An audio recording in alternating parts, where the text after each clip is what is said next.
Hi guys, karibuni sana sana sana. It's so wonderful to be back in this land of Kiambu. It's nice and raining, but I'm glad that where I am in the office is nice and warm. So it's good to have you with us today. I'm excited to be back for another session of Fire Friday. But before we go ahead, please allow me to pray. Our Father and our God, we thank you because you have given us life, you have given us breath, you have given us ideas and technologies to allow us to share.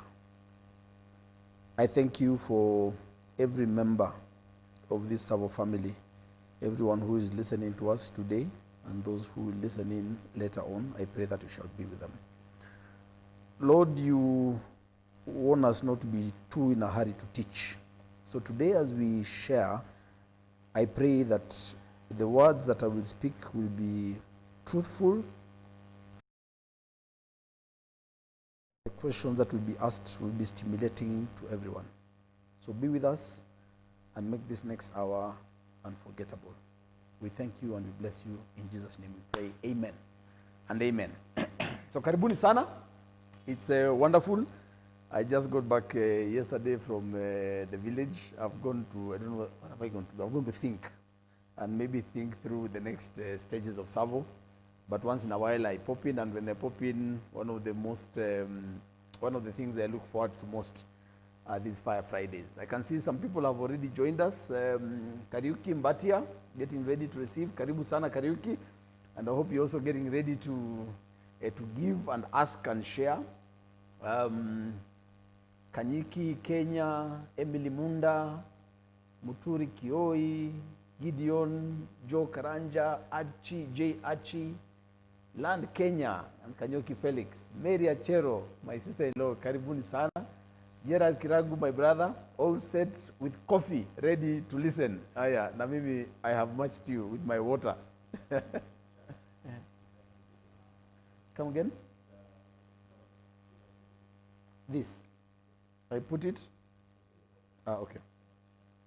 Sorry, I am talking to you and receiving technical advice. Yeah. Kanidon, karibuni sana. Julie, Kamaitha, welcome. So for anyone else who is there, please hit us up with the fire button. It's wonderful to be here. Men and money. One, you could see that it's an important topic. And number two, you could say that Emily has been on this seat on 2 occasions talking about women and money. Sasa si hata sisi pia tuongeze kwenye hiyo discussion. But either way, I think it's a very important topic. And please join us. As usual, I don't have too much prepared. I really depend on the engagement from everyone to discuss further and to make our discussions much richer. But the whole question about men and money, I think is critical. There are a lot of assumptions that are made. Some may be true, some may not be true. Others might have the desired effects, others may have the undesired effects. One of the things that Emily shared about the last 2 weeks was that men are more aggressive, and they are willing to take chances, and they move on, and they take risks, and they can negotiate for themselves, and they can get things done, they can make deals. I see that as both an advantage and a disadvantage, and I think I wanted to start there. It's an advantage because I think we actually get things done, because we're out there, we are more forceful. That's a good thing. But the weakness is that it blinds us. We have a lot of blind spots when we're doing that. Many times we believe in ourselves, we know we must get this thing done, and we know it will work. We know that we know that we know, because we have thought about it, we have discussed with our friends, and we know it will work. And sometimes we put everything in our thoughts, everything in our ideas, and we don't think carefully about tomorrow. That, for me, sort of sums up the danger of men and money. And this whole topic about men and money, we could actually take it across to men and relationships, and men and health, and men and the sexuality, and men and, everything about a man is strength and do it. But does our strength last forever? What happens in 10 years, 15 years, 20 years? What happens when we are 60 and 70 and 80? And I think a lot of the discussions we'll have today, for me, will have a lot to do with the later years. Will have a lot to do with the later years. I'd like to tell a little about what I think the life of a man looks like. If I'm wrong, where I go wrong, please let me know. In our 20s, we have so much energy. So much energy, we are bubbling with ideas, but you know what? We are broke. We have no reputation. Our ideas are not quite practical, or we don't have platforms to put those things in mind. So we really try. I'm not talking about before 20, because then we are still children. We are still learning. So, but in our 20, we are trying to get our grounding, and a few people make it, but even those who make it, they think they have made it, but it's still at a very small scale. And a lot of energy goes into our lives. Then we move, if we have the right foundation, maybe the right education, or the right mindset, or the right upbringing, or luck, whatever it is, you get into your 30s and things begin to improve. And you sort of get the Midas touch. You were able to do a job, what could take you 3 months to make, you can now make in a week or 2 weeks.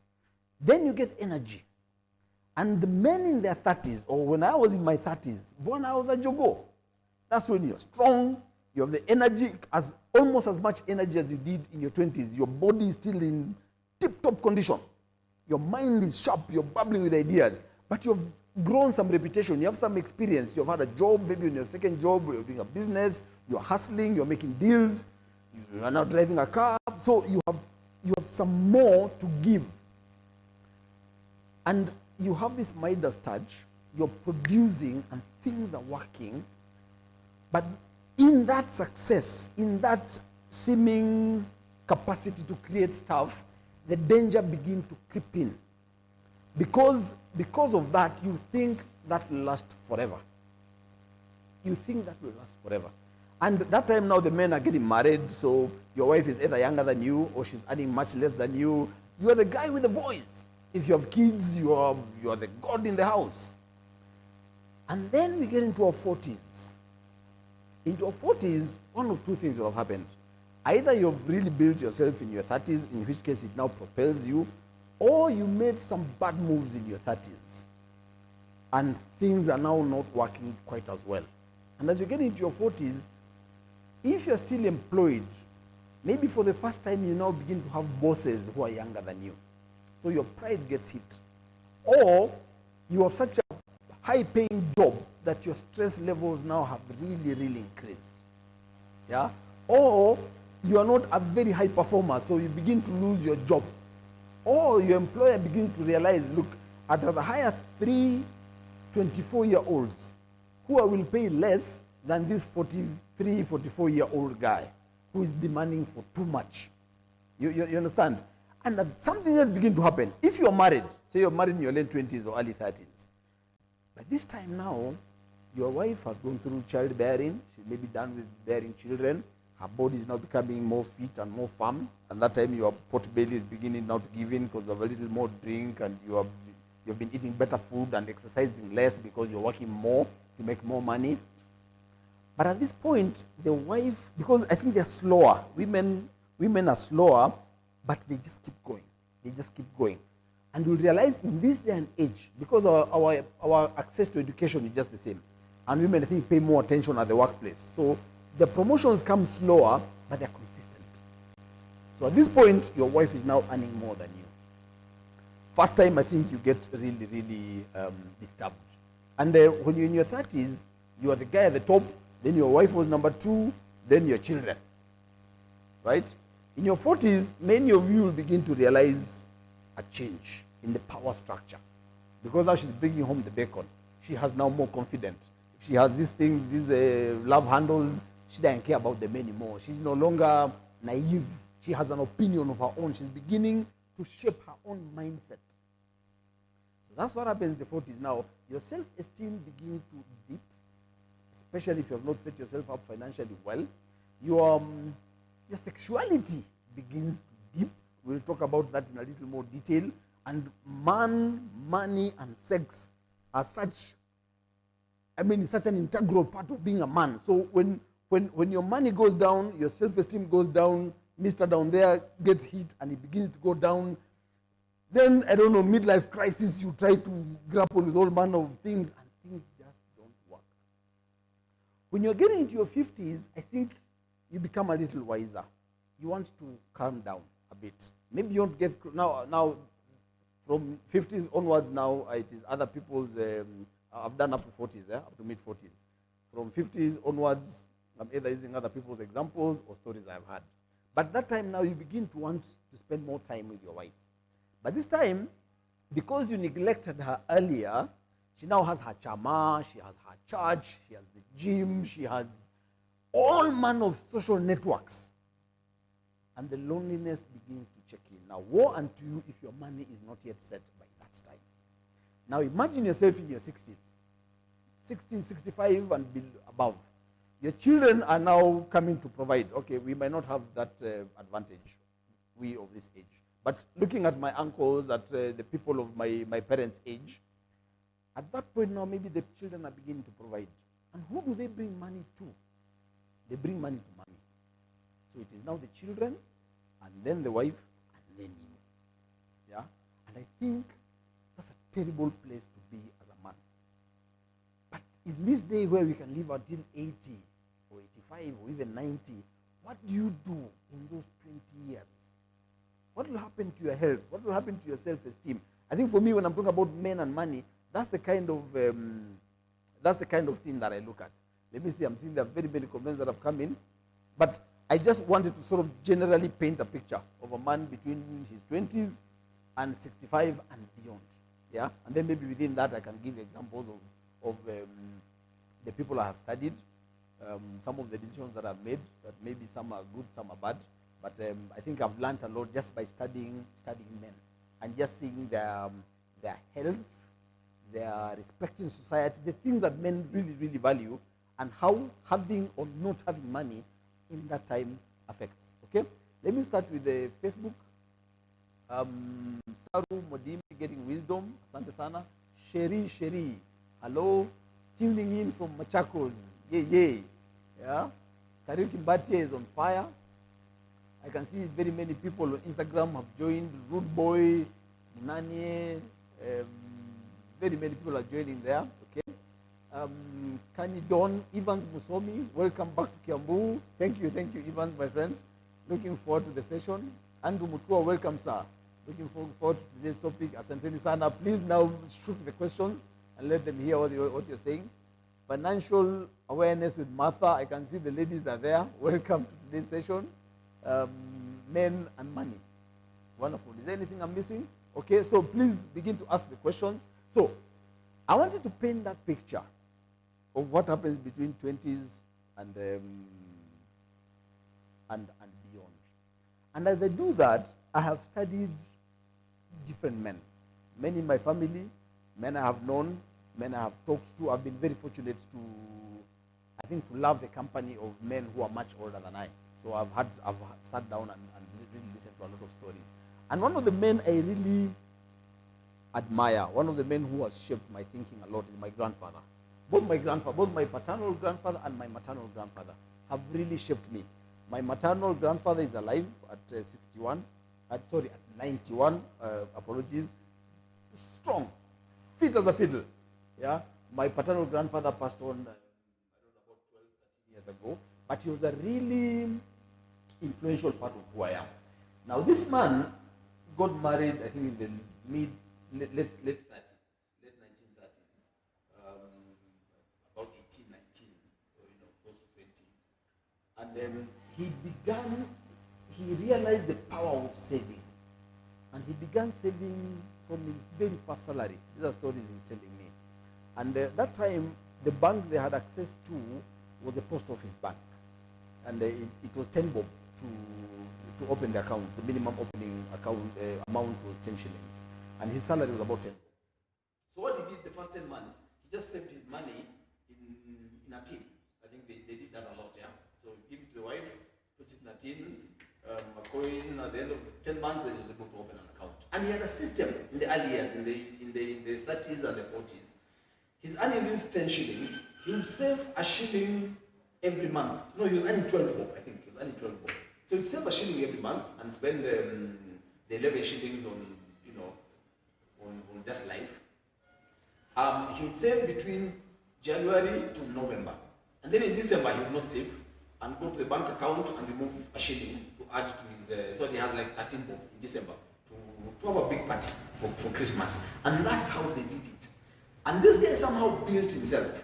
In the 40s, one of the things he committed is that, look, we need to be financially secure to take our children to school. He went up to class 8. And he wanted all his children to go to high school and beyond. And those times, it was a big deal. And he was able to plan these things before the children even came. In the 40s, he bought a bicycle. And I'm using those as symbols of his progress. In the 50s, he bought a motorbike. So he was the man about town. In the 60s, he bought a car. He bought a Land Rover, a short chassis Land Rover. And then I think in the early 70s, he upgraded it to a long chassis Land Rover, which is there today, KJT. That Land Rover is there today. And by that time, his children now, I think his firstborn was early 30s. Quite a number of his children were now in their 20s and working. And this guy realized, very clever guy, he realized, I have a resource. I don't have to depend on myself alone. I can now depend on these guys. You see, this guy had seen a little far for himself. And I remember minutes of the family in 1971. And they said, no, we need to get together, start a family fund. This family fund will help any one of us who has issues. But one of the main projects we do at the end of the decade, this is late 70s or 1980, we need to have built a building that they can live in and have shops and businesses. And this guy had timed that time to come with his retirement. I think he was retiring around that time. Yeah. So by the time he was retiring in 1980, he had built a house funded by him and his sons. He had a farm, he had cows, he had rental income. Then from 1980, he lived very well for the next until 2007. It's another 27 years. Very well. Never depended on anyone for financial support. In as far as I could tell, I mean, his children helped if they wanted, when they wanted. But the guy took care of himself. That means he actually lived a healthy life to the very end. He lived a life of dignity. He actually did things his way. And that for me is something that I always admired. And I thought I should share that story with you today. Okay? Billionaire Brian Mcharo, ready to learn, especially about retirement planning. Thanks, Mcharo, for adding value to us. Asante sana, asante sana. Angela Omolo, Nyako Savorite, good stuff. Karibu sana. Welcome to this social session, Munani. Hi, Town. There's a word there I cannot even pronounce. Okay, let's try YouTube. Andrew Butua, your audio is fluctuating, going low sometimes. Next time, correct the echo. You can see the comment. So I hope. Is it my mic or is it the system? Just switch here. Okay. Off, then on again. Okay. I think I should check this thing a bit more. Paul and Andrew, please let me know how things are going in as far as sound is concerned. Mary Mcharo, we are learning. Asante sana, asante sana. Doria Muridi, I think, unlike women who are valued by society for something as simple as existence, a man's value is based on what they have to offer. Yeah, there's a lot of truth in that, Doria. A lot of truth in that. Because the woman, I think, is to bring security and safety and to nurture. How you bring up just nurturing as a whole. A man was to go out there, bring his thing, and bring it back home. I think I've mentioned this before. When I was young, my wife and I were living in a place called 87 near Kino, and I used to work from home. Before working from home became as fashionable as it is today, I used to paint. And my wife would just come home and sulk. She was in school that time. And I wonder why.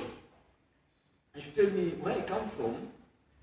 That's Pastor Mary Mcharo's place. Where I come from, men don't sit in the house. They wake up in the morning, they go, they hustle, they come back home in the evening tired. Yeah?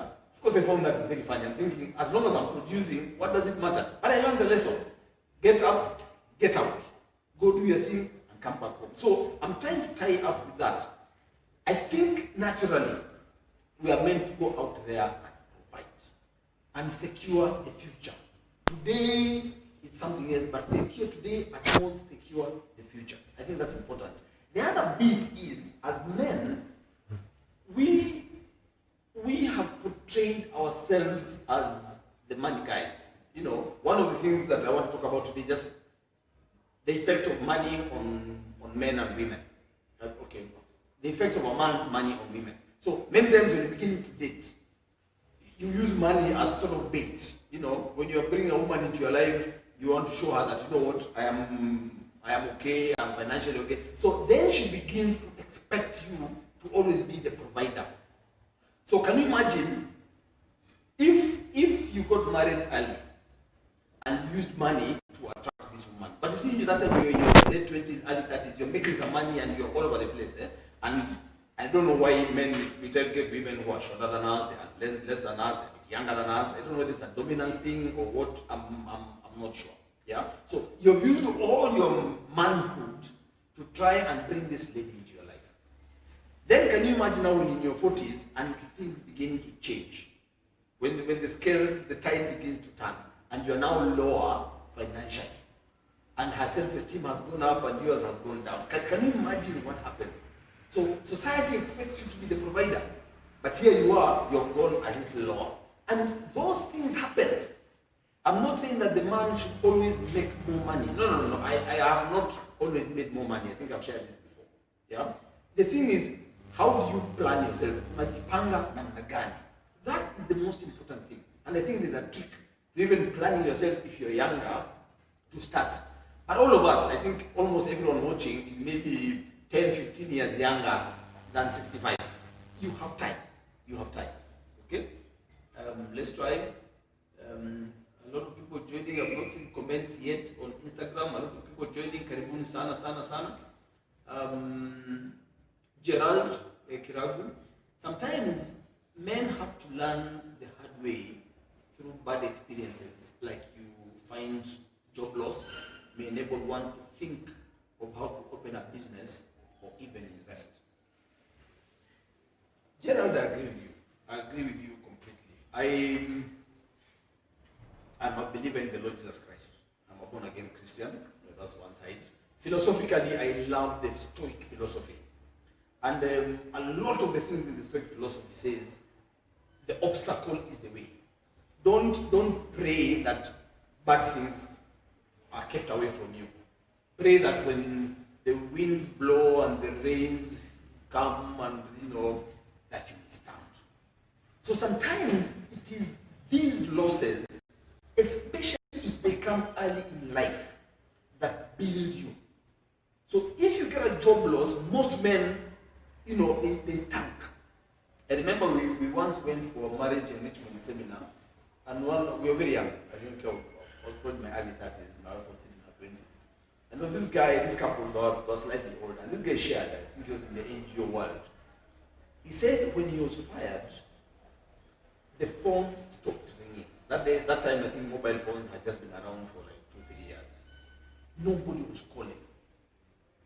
No one was calling on the phone, and the guy got depressed.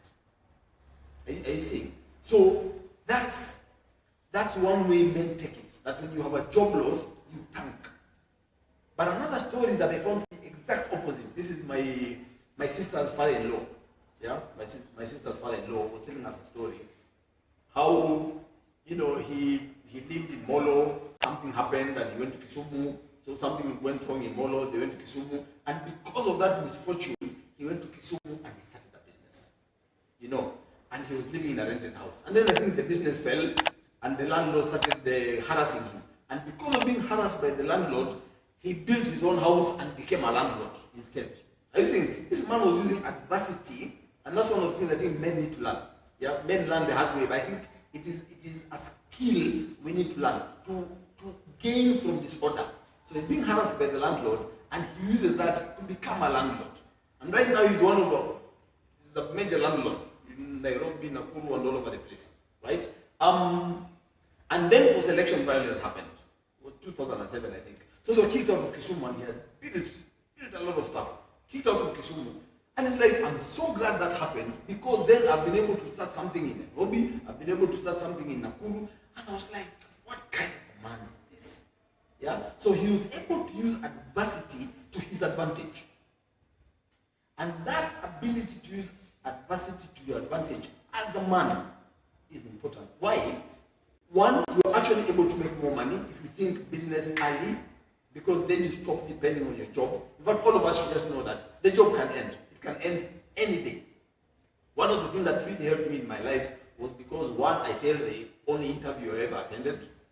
Yeah, the guy told me, go call your friends. My friends came, they got the jobs, but I think maybe I was too vocal, or maybe didn't like me for some reason or other. I never got the job.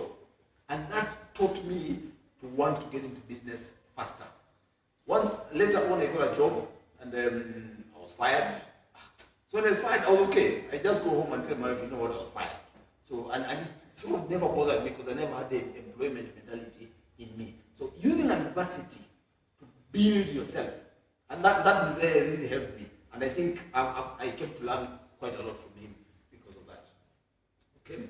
I can see Evans Musomi. The journey you painted resonates.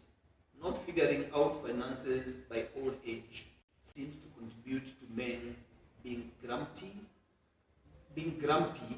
and vice versa.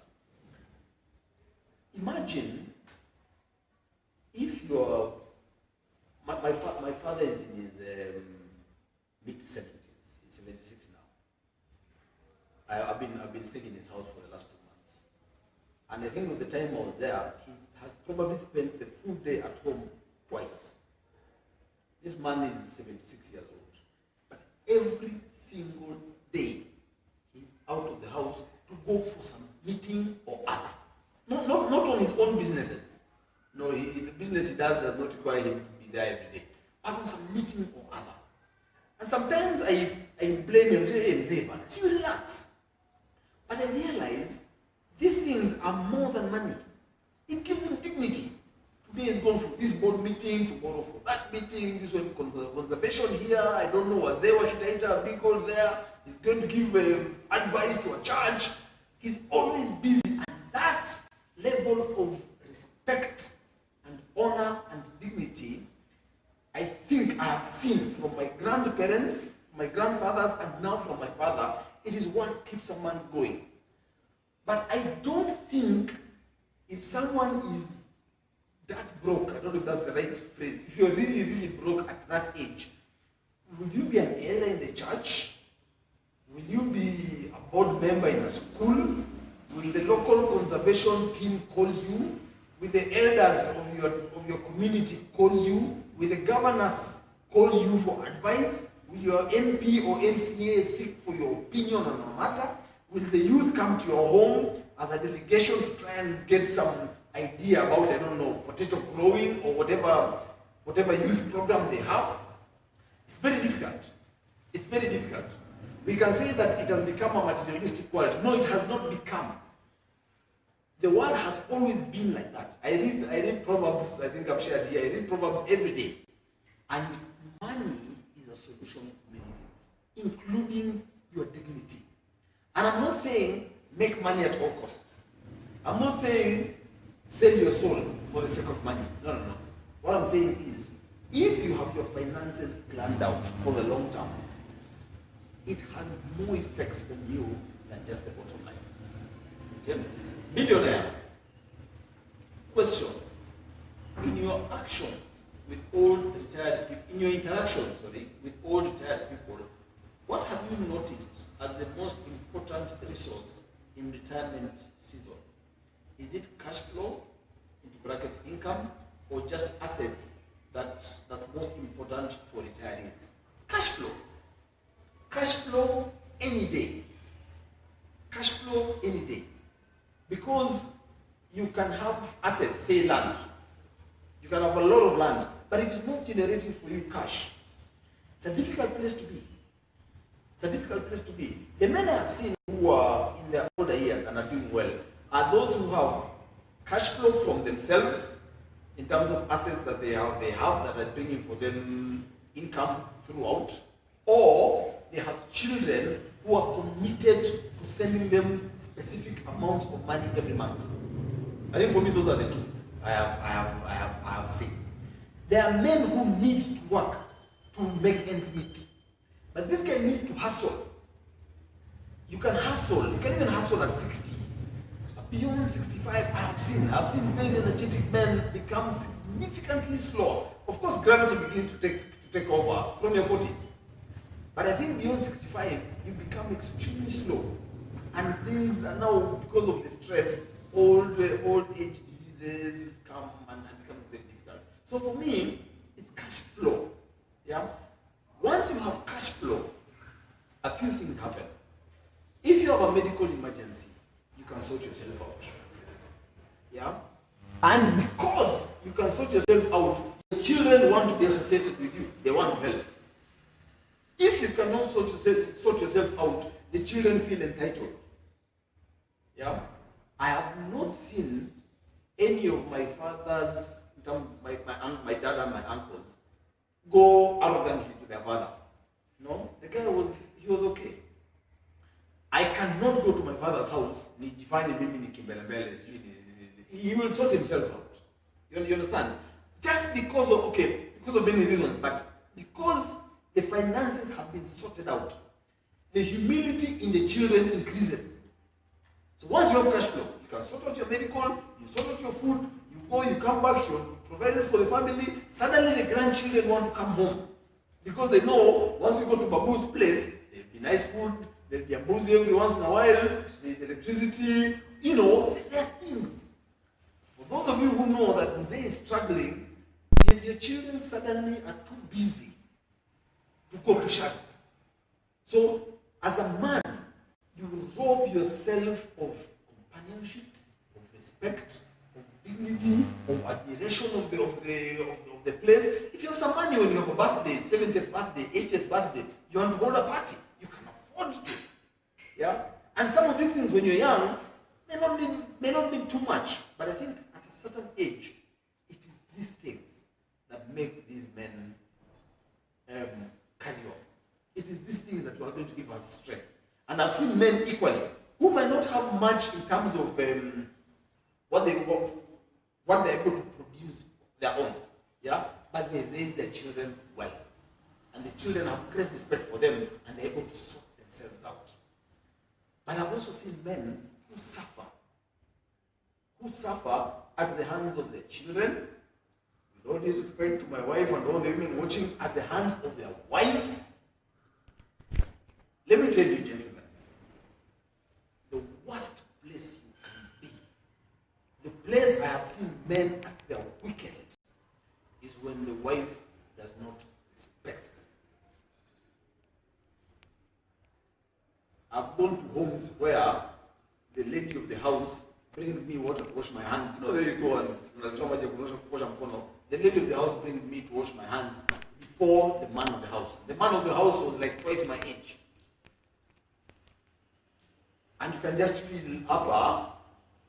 But if the man has provision, the guy has his seat, the seat there's an order in the house.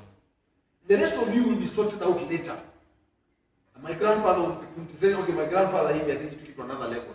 But that was his home, that was his domain, that was his kingdom. You enter and things are done his way. He does not change. And the women may call this arrogance, but men understand. That is important. And unfortunately, it is something that we have to earn. Yeah. So for me, I think cash flow is key. Yeah.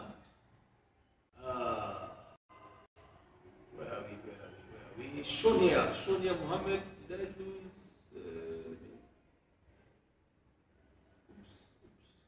Oh, I'm clicking the wrong things.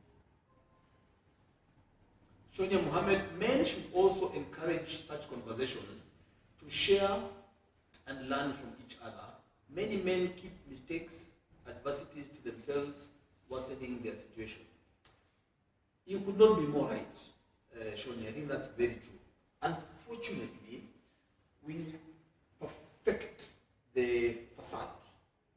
We were in the rugby team, we were in the football team, we are men, machismo, strong together, they're all tall, they're built. And that is the thing we come up with. I thank God because I think I was short, I was never in any sports team. So for me, being the little guy has never been an issue. And men don't talk. You just see a guy maybe just drinking more and wondering what's going on. Or being a little more brash, or the cologne gets stronger. Because somehow there's a need for recognition. There's a need for recognition. Men, you need to talk. We need to talk. We need to meet our peers and talk. We need to sit with our wives and talk. There's a program when your kids called Tushauriane. And the song you say, Mwenzangu Tushauriane, you know the introduction song. Mwenzangu Tushauriane. Ukiwa na shida kazini, ukiwa na matatizo, ukiwa na nini, let's sit down, let's converse. Yeah? And I've been very fortunate, I think. One, I've been able to talk about money with my wife throughout. And that's a big deal. One of the things I think men can help themselves is to learn the vulnerability of discussing money. Now, some of you start out way higher, than your spouse. Maybe you get a wife when you're already working. You already have a good job and she has nothing. And she looks at you like you are God. Don't glory in that. The situation will change. I can guarantee you. It will change. It will change. Come down to her level and build her and let her see that vulnerability. Yeah? Let her see that vulnerability. When you have older men, ask them questions. When you have your peers, discuss. Let's learn to discuss. Because as I said, women, when the discussion is not there enough in the house, they get children, chamas, churches, gyms, I don't know, all manner of groups. Men, we are there in the bar. Or when we meet a men's group, we are there busy painting facades. Busy painting facades. One of the other dangers about men is, and I was told this by one of my good friends, Jeffrey Job, many years ago. The lower, you to interact with your age mates, when you see your age mates go, you lower. You interact with guys who are younger.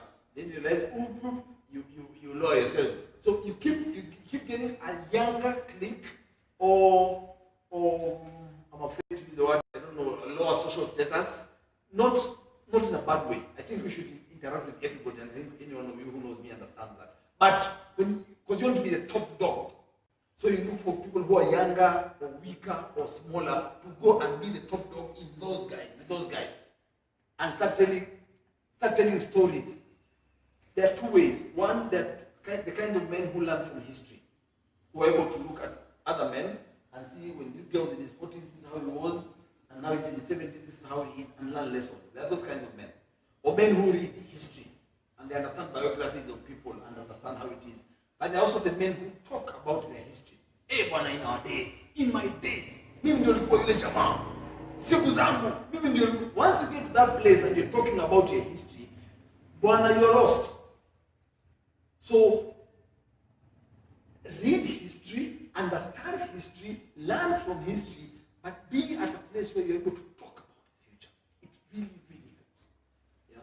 So Shoni, I think that's that. Doria, married men with children should love their wives and children. Loneliness will kill faster than even poverty. Even money won't help that much. I see it all the time when I go to shops. Hey, leo niko na vitu deep.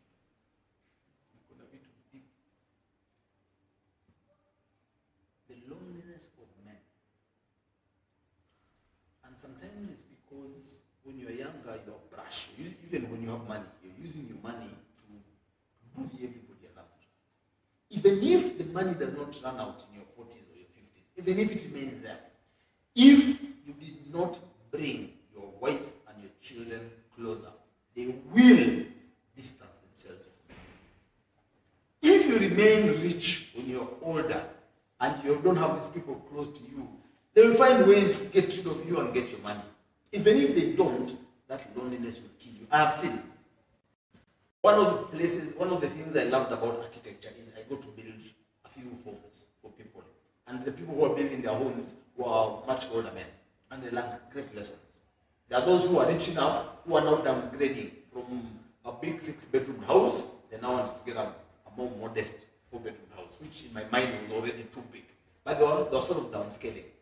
And many of them were lonely. Many of them were lonely. And that thing is terrible. So how do you set yourself up as a man? Even as you're sorting yourself about money. Yeah, and they said this topic about men and money could be applicable to relationships, applicable to health, applicable, across the board. How do you ensure that as you grow older, you have a group of friends you can rely on? Yeah? That you have doctors you can go to. Because now I'm in my 40s, I've been going to very old doctors. But I know they'll not be around for too long. I'm going to get doctors my age who will understand my situation. When I'm going to check my prostrates, when I'm going to check things that are a bit embarrassing to talk about. I'm going to get guys who are going to grow older with me. Or in church, how do you get guys who are your age? How do you sort out your family? How do you build your social capital? I think that's very, very important. As you sort out your money, sort out the other bits about your life. And that's extremely important. Yeah. Paul Mwago, what would you say about fears men have about money? Like, I wonder what will happen at retirement or when paycheck to paycheck ends. The pressure is quite a lot these days.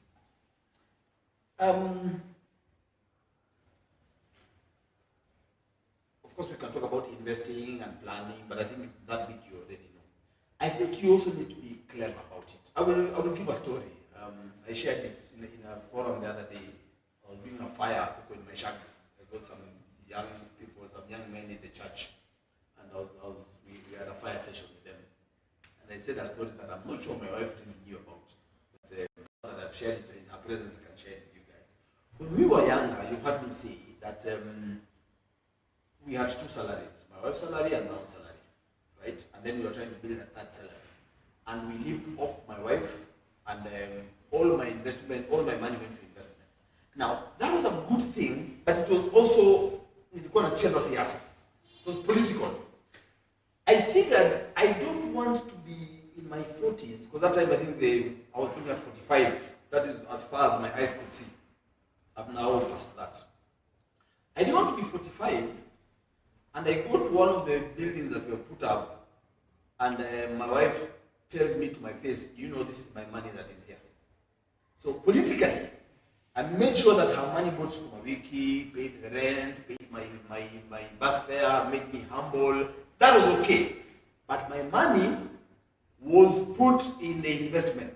So that at no day, because I was also trying to safeguard my dignity, at no day will I be told, I could survive being told, you are living off your wife today. That one I could deal with. But I don't think, like now I could deal with the fact that, hey, Chief, you are an old man now. Kuna kitu, all the investments belong to your wife. Yeah? There's somebody who shared about their mom and dad. Sometimes you get a mom who is, the father can come and boast that this is my property, and in reality it's the woman's. God bless you. God bless your mom for that. But sometimes things can work the other way around. So you want to protect yourself. So as you're providing, and many times men struggle really hard to provide.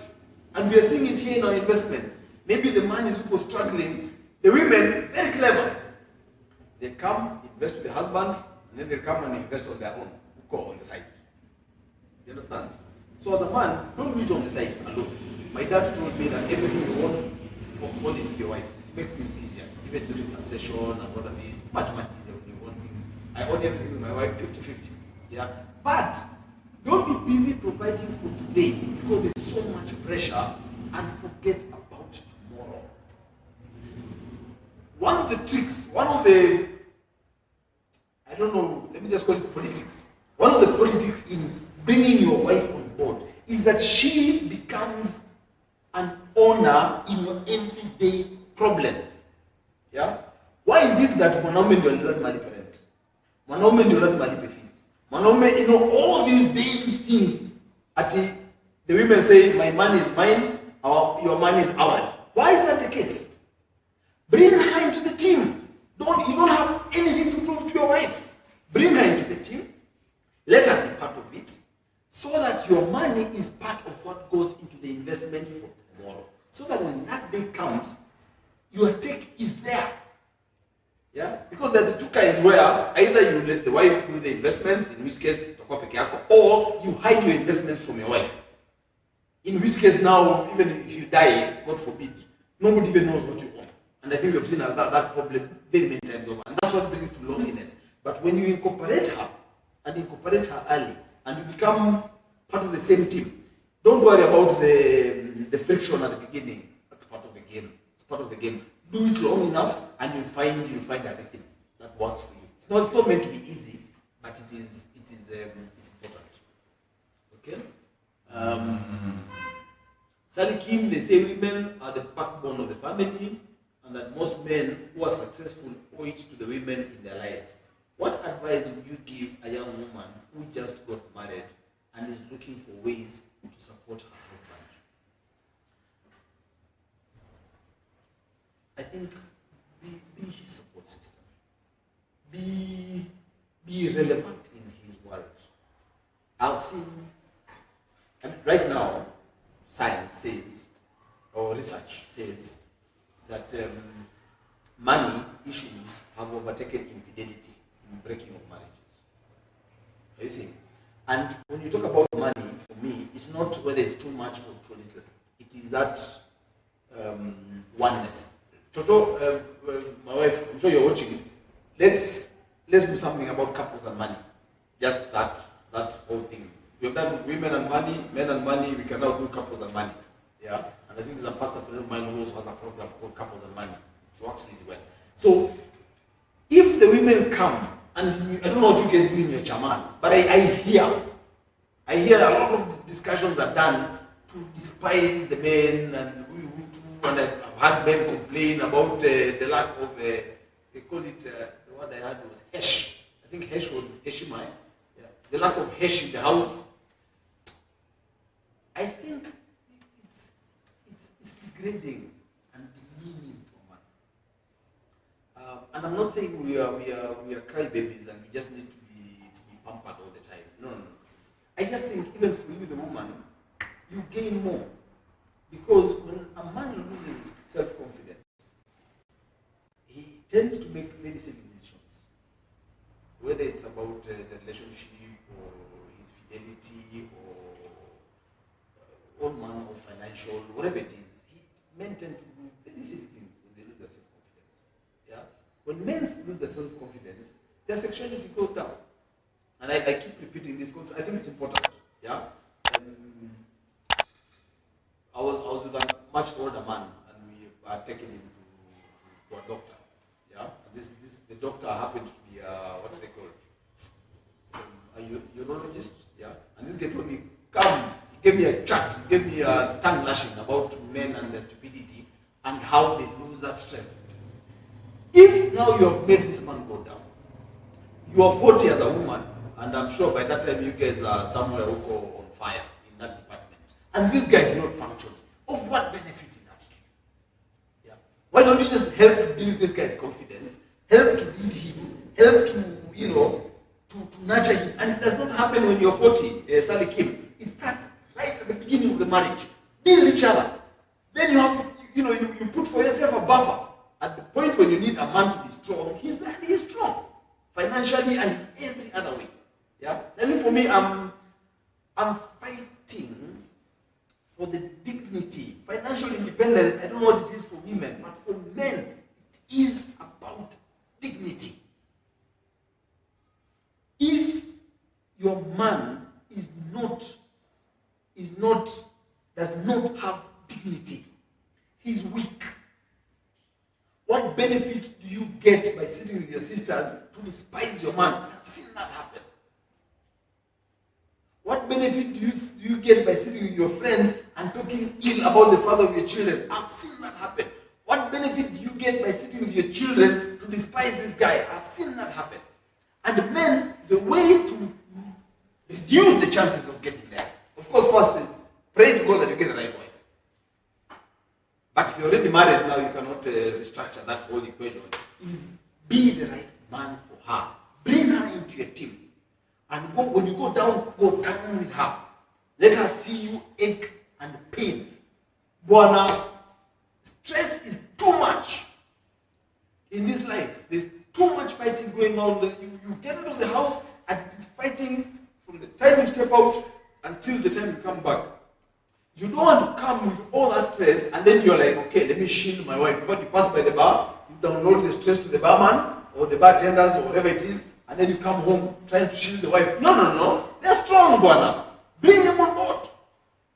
Bring them on board and let them understand your stress. It is the only way to preserve your dignity. And without that dignity, your self-confidence will go down. And when your self-confidence goes down, everything else goes south.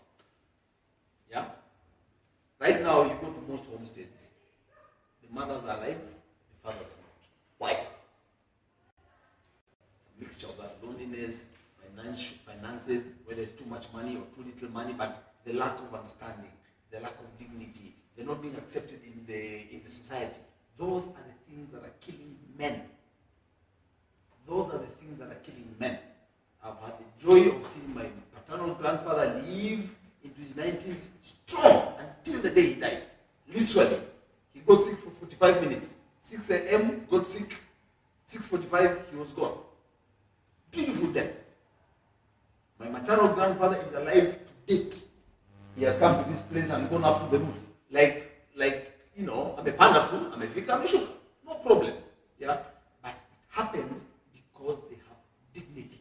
And money is a big component of that dignity. Okay? Some Mudhui, there is generally a lot of pressure for the youth from, say, 25 years to make it. As a man, the pressure is immense. How can a young man pace themselves knowing there is still time? That pressure is real, it is understandable, but ultimately unnecessary. And for anyone who is young, I would just encourage you, read. Unfortunately, the media, the stories we read, the heroes we worship, seem to have magically made it when they were very young. But that's not the majority of people. There's a story I read, I can't remember which book, that assume you've gone to high school, right? So, or you've gone to college, right? You're in college, and some people finish quickly, they get high-flying jobs, yeah? And other people take longer.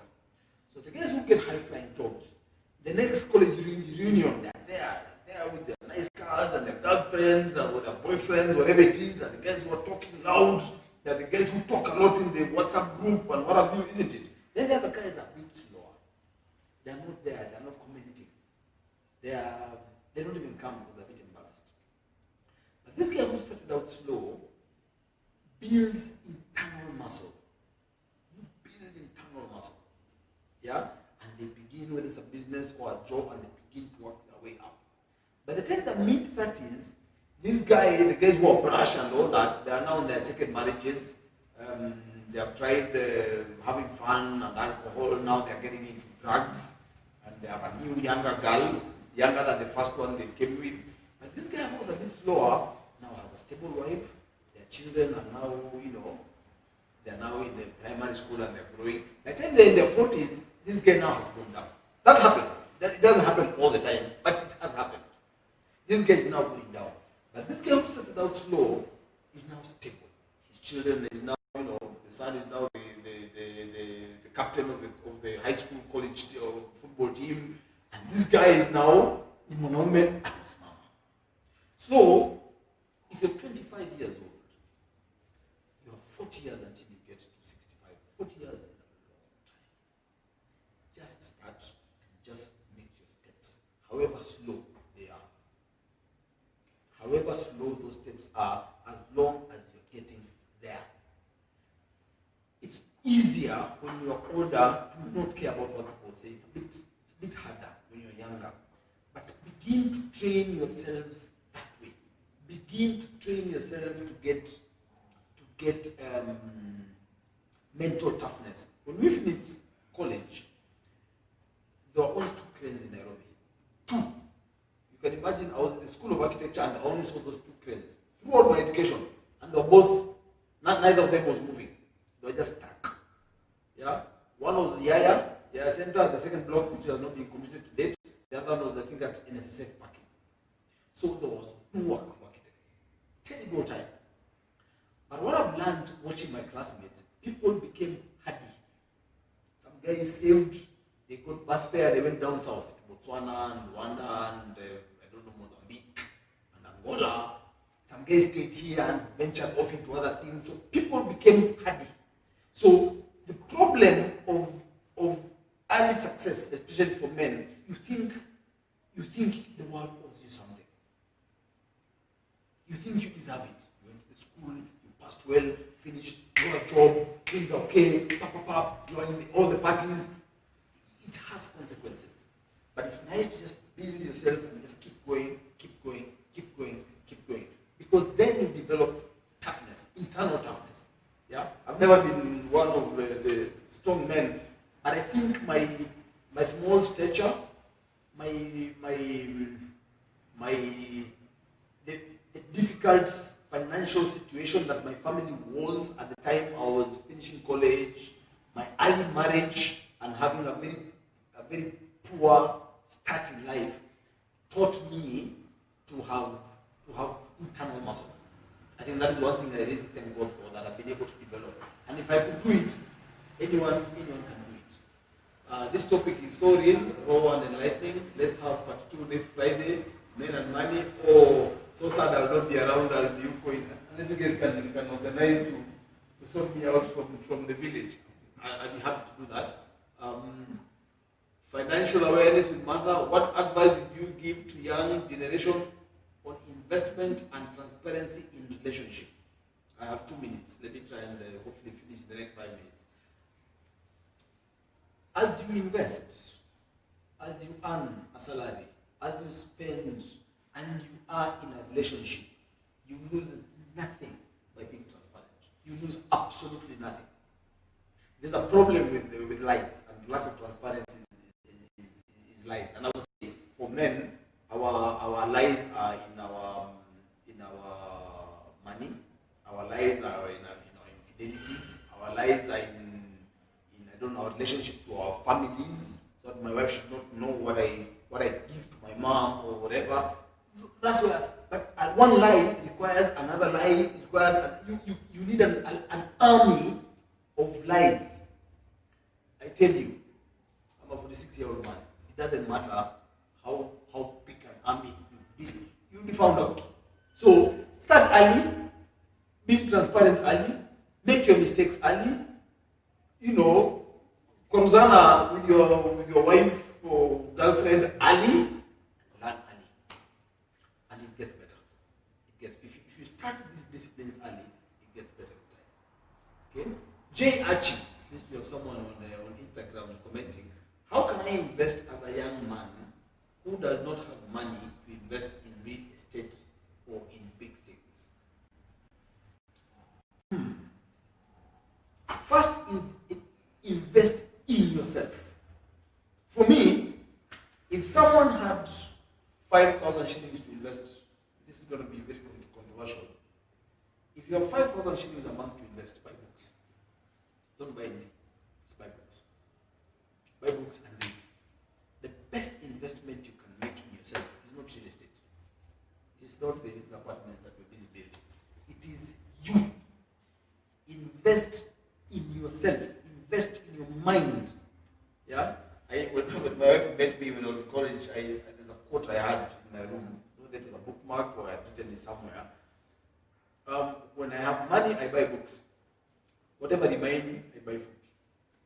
Yeah. So if you have little money, invest in your knowledge. It's not in the investments. It is in the mindset. I think that is the most genuine answer I can give you. Yeah. Unfortunately, the society has shaped our mindset into thinking everyone to invest in private, and the man needs to have additional secretive investments. You go that route, utaungua.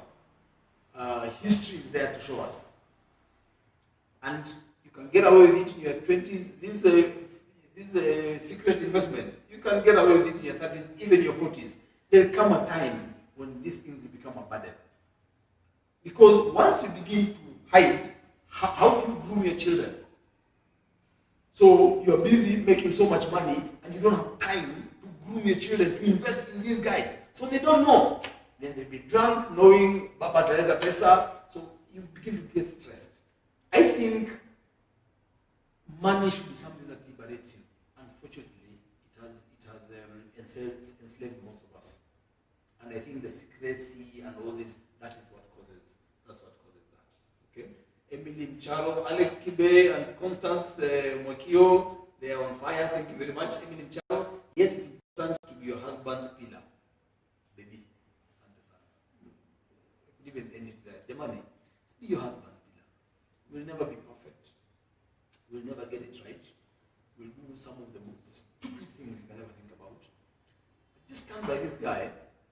In time, we get weaker and we get wiser. So women, let me plead for the men. And men, let me challenge you. Don't kill yourself trying to impress women with money. In fact, a lot of you men, if you're in your 40s, you're complaining. If you're not yet in your 40s, you will begin to complain how the wife, or the women in your life, they just want to milk you of all the money you have. Of course, that's what you presented. That was your sales pitch. Ulijipeleka as the source of funds, as the source of holidays, as the source of a free ATM card, as the source of holidays. That is how you sold yourself. So they're just using the product as advertised. Yeah. So end of Zuri, just go take your character, take your strength as a man. Yeah.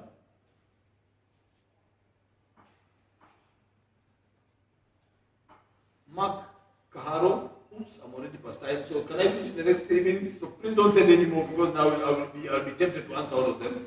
So 3 minutes and I'll be done. Mark Kaharo joining late but glad to be part of this conversation. Asante sana.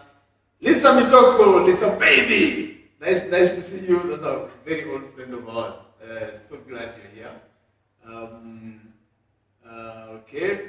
Mark Kaharo, don't worry. This will be accessible on YouTube. Wonderful. Ashley Kere. I think the pressure comes because we try to get rich quick. It's a process, and financial independence takes time and discipline. It's not a short-term thing. I agree with you, Ashley, 100%. Yeah. Alex Kabebe, I can see you as excited as I am on seeing Lisa. Wonderful. Modoni, love the topic. Asante sana. Billionaire, this topic is so real, raw, and enlightening. I think I've read that one. Wonderful. I think we have covered everybody. It's been a joy. I was trying to prepare, so I was trying to write notes. I met my wife and my sisters-in-law downstairs. I told them, I don't feel like I should write any notes. I think I should just go and just speak. And I'm glad I came and prepared and just spoke from my heart. And I hope you guys have enjoyed it. I have loved this session. I wish I could be here next week to revenge on part 2, but I will trust my team here to. If I do it from Sharks, the lighting will not be good. A lot of things will not be work well, but who knows? Let's see how it works. God bless you.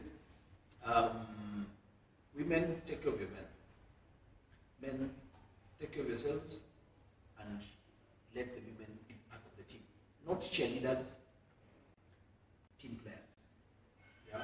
I had this guy from the Bahamas. Miles Monroe. He says God looked at man and said, we need to make him a helper. If I need help, I don't go to someone who is weak. I go to someone who is strong. So one of the things you need as men to sort you out, you need a strong woman. A woman who will stand up to you and tell you, this is rubbish. Being your man's pillar does not mean babysitting him. It does not mean babying him. And for you women who are older, please stop spoiling your sons. Stop spoiling your sons. I come from a community where, for some reason, women baby their sons too much. Don't spoil your sons. Set them free. Teach them hard love. And men, don't protect these guys from the whatever of this world. The boy child is getting lost. Sorry, now I'm not going over time.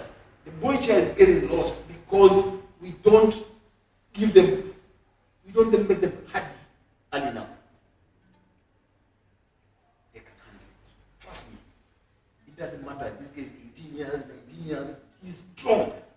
The boy should not be in your house as a man or as a woman, your son, should not be in your house calling the shots, banging the door on you, and then you're giving him food. Anna, if somebody is old enough to bang the door, he should be fending for himself. If he's in your house, he's living by the rules. But let's teach them how to create wealth.